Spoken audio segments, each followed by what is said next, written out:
Les interventions d'Édouard Philippe, notamment hier soir sur TF1 et sur LCI. Le bilan de tout ça? Désastreux. Désastreux à ce point?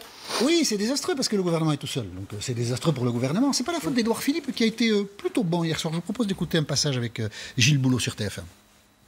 Moi, je crois qu'en vérité, tout le monde sera gagnant. Le système actuel, il fait déjà beaucoup de perdants et il n'est pas équilibré. Ce qui laisse à nos enfants le soin de payer nos retraites, mais le soin de payer aussi les retraites que nous n'avons pas voulu payer ou que nous n'avons pas voulu assumer pour nos propres parents.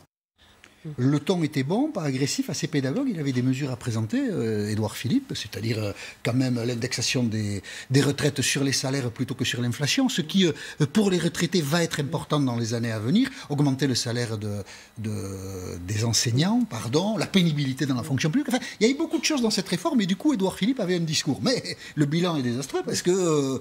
et en plus, son intervention était plutôt bonne. Le ton, il n'y avait pas droit dans mes bottes. Donc, c'était... Il a même réfuté ce terme. Il a réfuté le terme avec raison, parce qu'Édouard Juppé n'a jamais été droit dans ses bottes pour la réforme des retraites, mais pour l'histoire du logement de son fils. Enfin, ça, c'est très vieux et on mélange un peu tout. Mais c'était plutôt du bon Édouard Philippe, avec plutôt du contenu, mais comme tout le monde lui ferme la porte au nez, le bilan est désastreux. Oui, c'est ça, il a perdu la CFDT et c'est un gros problème pour lui. Alors, un, c'est un problème, et deux, quand même, il faut s'attarder une seconde là-dessus, c'est une surprise. Bien sûr, Laurent Berger avait dit, s'il y a une mesure d'âge, je ne la soutiendrai pas. Très bien. Mais, rien que dans la forme, déjà, il y avait une chose de surprenante. Édouard Philippe avait à peine fini de parler, qu'on a vu devant les caméras de télévision, Laurent Berger, en colère, qu'est-ce qu'il a mis en colère comme ça?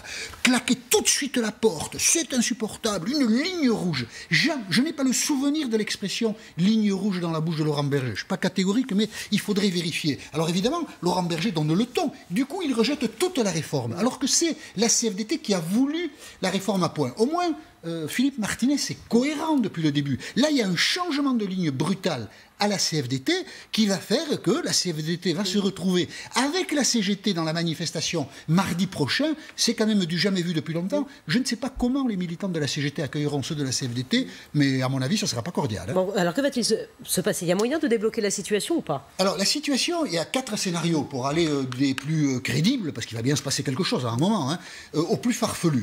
Le gouvernement peut jouer la carte du pourrissement. Voilà, la lassitude de l'opinion publique, des usagers, donc un climat social assez lourd et assez moche en cette fin d'année. Le gouvernement peut retirer le projet. Mais là, à ce moment-là, Emmanuel Macron, son quinquennat, il est un peu terminé. Emmanuel Macron peut-il soumettre le projet au référendum? Après tout, on nous a tympanisé la tête avec les gilets jaunes, il n'y a pas assez de démocratie, tout ça. Voilà un bel exercice démocratique. Cette réforme des retraites, on en veut ou pas? Telle qu'elle est présentée par le gouvernement? Oui, non, et on passe à autre chose. Voilà. Ce serait pas mal. Et puis, il y a un dernier scénario. Alors, je sais qu'il est farfelu, mais après tout, on va l'évoquer. Pas parce qu'il est farfelu, mais parce que dans la vie, il faut explorer toutes les hypothèses. Emmanuel Macron dit si je retire le projet, mon quinquennat est fini, donc on va faire autrement. On arrête le quinquennat tout de suite, je démissionne, je me représente, élection présidentielle anticipée, vous rigolez. Mais l'histoire, Pascal, elle est faite de plein de choses qu'on n'a pas anticipées. Alors si jamais Emmanuel Macron démissionne, et s'il provoque une élection présidentielle anticipée, Gérard Larcher sera à l'Élysée, enfin, il y a des trucs marrants quand même. Hein. Et bien à ce moment-là, ça c'est marrant. On garde la bande là, et on la diffusera le jour où Emmanuel Macron a sa démission.